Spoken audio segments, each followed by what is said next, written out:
Assalamualaikum anak-anak, apa kabarnya hari ini? Mudah-mudahan semuanya sehat walafiat, walaupun masih dalam kondisi pandemi ya. Jangan lupa untuk terus berdoa agar pandemi ini segera berakhir. Dan Ibu harap kalian masih tetap semangat menjalani aktivitas sehari-hari dengan tetap menjaga protokol kesehatan 5M ya. Baik, kita lanjutkan saja. Untuk materi hari ini, Ibu akan menjelaskan tentang sholat jamak dan qashar. Ya, mungkin di antara kalian ada yang pernah melaksanakannya baik secara sendirian atau munfarid maupun secara berjamaah.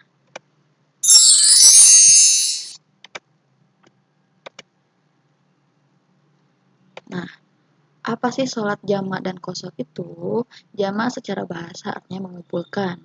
Kalau dalam istilah fikih di sini, sholat jamak itu adalah menggabungkan pelaksanaan dua sholat fardu dalam satu waktu. Pelaksanaannya saja yang digabungkan, tapi untuk sholatnya tidak digabungkan. Ya, kemudian untuk sholat qashar adalah meringkas pelaksanaan sholat fardu yang tadinya berjumlah 4 rakaat menjadi 2 rakaat. Nah, ini sejelas sekali ya, sholat fardu yang jumlahnya 4 rakaat itu hanya ada 3, zuhur, asar, dan isya. Ya,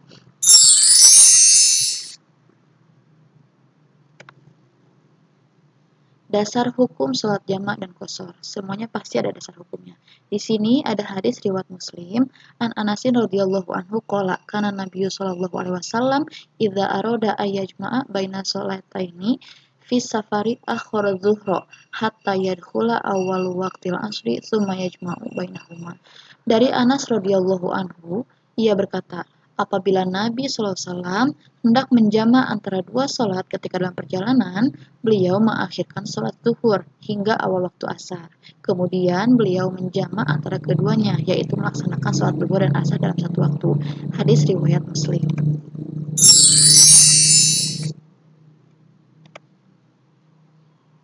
Nah, tidak semua sholat atau tidak semua kondisi memperbolehkan kita melaksanakan sholat jamak maupun sholat qashar ataupun keduanya. Nah, ada syaratnya. Yang pertama, yaitu berperjalanan jauh, bermusafir. Tetapi, bermusafir ini adalah untuk kegiatan yang bukan maksiat. Misalkan, mau pergi untuk beribadah haji, mau pergi untuk bersilaturahmi, itu diperbolehkan atau dipersilakan untuk melakukan sholat jamak dan qashar.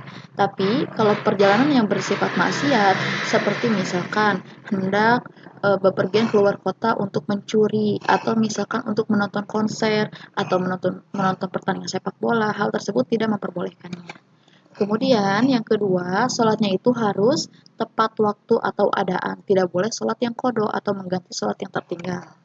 Kemudian jaraknya juga ditentukan, yaitu minimal 80,625 km atau kita bulatkan menjadi 81 km. Jadi, perjalanan yang dekat misalkan hanya 70 km atau 60 atau bahkan 20 itu tidak diperbolehkan, atau ketika kita menjamak sholat dengan jarak kurang dari 81 km, maka sholat jamaknya itu tidak sah, ya. Nah, kemudian kalau tidak berperjalanan jauh masih bisakah untuk menjamak? Boleh. Dalam keadaan darurat seperti misalkan sakit keras atau misalkan ketika hujan badai yang tidak yang sangat menyulitkan kita, atau dalam keadaan sekitar kita itu sedang ada peperangan atau kondisi darurat ya. Nah, untuk keempat hal ini berlaku untuk sholat jamak maupun sholat qashar. Tapi ada tambahan lain, yaitu berniat mentakhir sholat atau mengakhirkan sholat ketika kita akan menjamak takhir, tapi berniatnya dari awal ya. Nah, kemudian yang lebih spesifik lagi untuk qashar sholat, yaitu sholatnya harus yang berjumlah 4 rakaat, seperti dijelaskan di awal tadi, seperti zuhur, asar, dan isya ya. Jadi untuk 5 syarat awal ini, nomor 1 sampai 5 ini berlaku untuk sholat jamak dan qashar, tetapi untuk yang qashar ditambah yang syarat yang nomor 6, yaitu berjumlah 4 rakaat ya.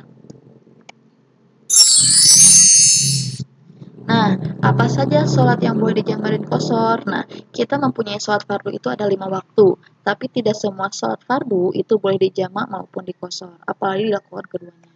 Yang pertama itu zuhur, kemudian yang kedua asar, yang ketiga maghrib, yang keempat isya. Kenapa maghrib berbeda warna? Untuk zuhur, asar, dan isya itu boleh dilakukan jamak dan kosor. Sedangkan untuk maghrib itu hanya boleh dijamak saja, ya. Jadi untuk zuhur itu boleh dilakukan sholatnya digabungkan dengan sholat yang lain, dan boleh juga yang tadinya 4 rakaat dilaksanakan hanya 2 rakaat, ya. Nah, kemudian selain itu, tidak sembarang sholat kita bisa bisa gabung-gabungkan, ya. Tadi misalkan zuhur asar itu hanya boleh zuhur dengan asar, tidak boleh asar dengan maghrib, ya. Kemudian, nah jenis-jenis sholat jamak ini ada dua jenis. Yang pertama sholat jamak takdim, yang kedua jamak takhir. Nah, takdim itu adalah pelaksanaan sholatnya dilakukan di awal waktu. Jadi ketika kamu akan menjamak sholat zuhur dan asar, kamu kerjakan di waktu zuhur. Ataupun ketika kamu akan melaksanakan sholat maghrib dan isya, kamu laksanakan sholat maghrib. Kedua sholat tersebut disebut sholat jamak takdim karena diawalkan. Ada juga jamak takhir sebaliknya dari yang tadi. Ketika zuhur dan asar, kamu laksanakan di sholat yang di waktu asar. Kemudian ketika melakukan sholat jamak takhir, lakukan dari maghrib dan isya itu dilakukan di waktu isya. Nah, tapi khusus untuk jamak takhir itu harus diniatkan dari awal. Misalkan ketika kamu dalam perjalanan, tiba-tiba yang tadinya kira-kira akan sampai masih di waktu zuhur, ternyata di jalan terjebak macet dan tidak memungkinkan kamu melaksanakan sholat zuhur tepat waktu, kamu cepat-cepat berniat mengakhirkan atau mentakhirkan sholat zuhur ke waktu asar atau maghrib ke isya. Kalau tidak seperti itu, maka kamu dihukumi dosa meninggalkan sholat secara sengaja, ya, karena kamu tidak berniat mengakhirkan dan nanti harus melakukan sholat kodo. Kalau kodo tidak boleh dijamak, ya. Nah, niat sholat jamak. Untuk pertama sholat jamak takdim dulu, ya. Usolli fardhu zuhri arba'a raka'atin majmu'an. Nah, di situ ada kata jamaknya, majmu'an ma'al asri jam'a takdimin mustaqbila qiblati adaan lillahi ta'ala. Ini kalau misalkan sholat jamak takdim tidak dikosor. Kalau misalkan sholat jamak takdimnya maghrib dengan isya, berarti usolli fardhu maghribi salah sarokaatin majmu'an ma'al isya'i jam'a takdimin. Ya, kemudian ketika niat sholat asarnya, usolli fardhu asri arba'a raka'atin majmu'an ma'a zuhri jam'a takdimin mustaqbil qiblati adaan lillahi ta'ala. Begitupun sholat isyanya usolli fardhu isya'i arba'a raka'atin majmu'an ma'al maghribi jam'a takdimin lillahi mustaqbil qiblati adaan lillahi ta'ala. Nah, sekarang jam'a takhir. Nah, usolli fardhu asri arba'a raka'atin majmu'an ma'a zuhri jam'a takhirin mustaqbil qiblati lillahi ta'ala. Kemudian usolli fardhu zuhri arba'a raka'atin majmu'an ma'al asri jam'a takhirin mustaqbil qiblati adaan lillahi ta'ala. Begitupun untuk saat maghrib dan isya tinggal diganti kata fardhu asri dengan fardhu maghribi atau fardhu isya'i. Arba'a raka'atin dengan salah satu raka'atin. Mudah-mudahan dimengerti, ya.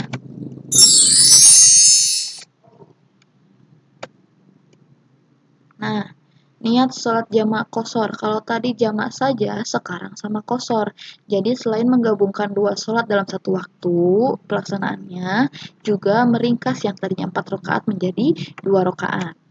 Ini contohnya, ya, takdim dan takhir. Contoh lafalnya, tadinya kan zuhur itu arba'a raka'atin. Nah, sekarang dia diganti menjadi usolli fardhu zuhri raka'ataini qasron majmu'an ma'al asri. Jadi tadinya hanya majmu'an, sekarang tambah qasron dulu, ya.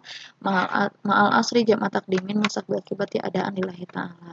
Kalau jam'a takhir, yang tadinya asar juga arba'a raka'atin menjadi raka'ataini. Usolli fardhu asri raka'ataini qasron majmu'an ma'al zuhri jam'a takdimin mustaqbil qiblati adaan lillahi ta'ala. Begitupun sama untuk maghrib dan isya. Tetapi ingat, kalau maghrib itu tidak boleh dikosor. Tidak mungkin 3 rakaat menjadi jadi 1,5 rakaat. Jadi untuk salat jamak kosor maghrib dengan isya, ketika melakukan sholat maghrib tetap utuh 3 rakaat, sedangkan yang isya boleh menjadi 2 rakaat. Nah, melaksanakan sholat jamak maupun qashar itu tetap seperti sholat biasa, ya, harus menghadap kiblat, harus suci dari hadas maupun najis, pakaian, kemudian badan dan tempat sholatnya juga harus suci, ya. Nah, itu tetap sama seperti sholat pada biasanya. Lalu step-stepnya seperti apa? Kamu laksanakan sholat biasa yang tadinya 4 mau jadi 2 boleh karena dikosor, ya, diawali dengan takbiratul ihram, kemudian ruku, kemudian sujud 2 kali, kemudian tahiyat ini sampai misalkan ya langsung tahiyat akhir di rakaat kedua karena dikosor. Setelah itu, setelah selesai sholat yang pertama, Assalamualaikum warahmatullahi, langsung berdiri lagi untuk sholat yang kedua. Jadi tidak boleh terjeda oleh ngobrol dulu misalkan atau main HP dulu. Jadi salam, salam langsung berdiri lagi, takbiratul ihram lagi ya. Nah, tadi urutannya gimana Bu kalau mau jamak takdim ataupun jamak takhir? Kalau ketika jamak takdim itu ya biasa aja sholat duhur dulu baru sholat asar. Begitupun ketika jamak takhir sholat duhur dulu baru sholat asar walaupun misalkan waktunya sudah tidak tepat di waktu duhur.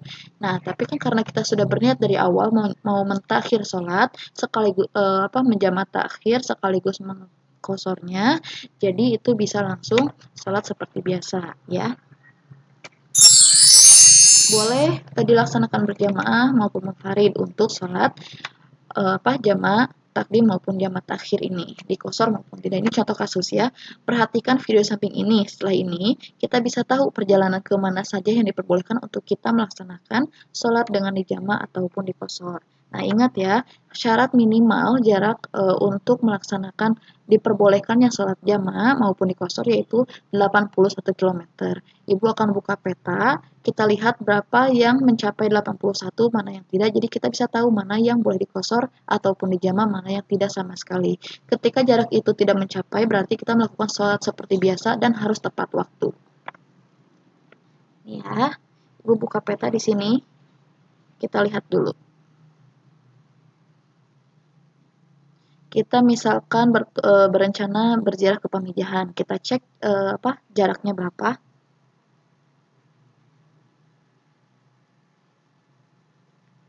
Nah, jaraknya 139 km, berarti boleh ya mau jamaah maupun qashar, takdim maupun takhir. Coba kita ke lokasi lain. Misalkan sekarang kita coba ke yang lebih dekat ya. Kita coba ke Galeri Makkah Madinah yang ada di Kota Garut. Kita lihat jaraknya. Nah, ternyata jaraknya 66 km. Karena kurang dari 81 km, berarti tidak boleh dijamaah maupun dikosor. Sekarang kita ke Monas, Jakarta ya. Dekat Al-Istiqlal. Ya, di sini 151 km berarti boleh dilakukan sholat jamaah maupun qashar. Coba juga kita ke Depok, Masjid Kubah Mas. Nah, 163 km berarti boleh dijamaah maupun dikosor. Coba lagi ke yang lebih dekat ya, ke tempat wisata, coba. Nah, Lembang Park and Zoo. Kita coba ya. 21 km berarti kalau jalan-jalan ke Lembang itu tidak boleh dijamaah maupun dikosor. Kita wajib sholat tepat waktu dengan jumlah rakaat yang sudah ditentukan di awal.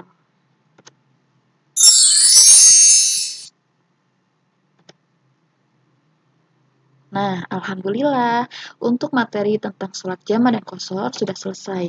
Mudah-mudahan kita bisa mempraktikannya, apalagi nih sebentar lagi akan datang bulan Ramadan, kemudian mungkin Idul Fitri dan mungkin ya ada yang berencana untuk bersilaturahmi ataupun mudik, jangan lupa patuhi protokol kesehatannya. Dan kalau memang jaraknya memenuhi jarak minimal untuk dilaksanakannya sholat jamaah dan qashar, kita praktekkan ya. Nah, gimana kalau misalkan lupa niatnya, kalian silahkan screen capture tadi niat yang tadi, atau kalian tanyakan ke orang tua kalian, simpan di HP ataupun di dompet. Ibu yakin dompet sama HP itu pasti nggak akan ketinggalan kalau pergi kemanapun ya. Terima kasih atas perhatiannya. Sehat selalu, jangan lupa protokol kesehatannya, berdoa terus, mudah-mudahan pandemi segera berakhir, kita juga sekeluarga dilindungi Allah, baik itu dari bahaya pandemi maupun dari bahaya bencana alam. Terima kasih. Assalamualaikum warahmatullahi wabarakatuh.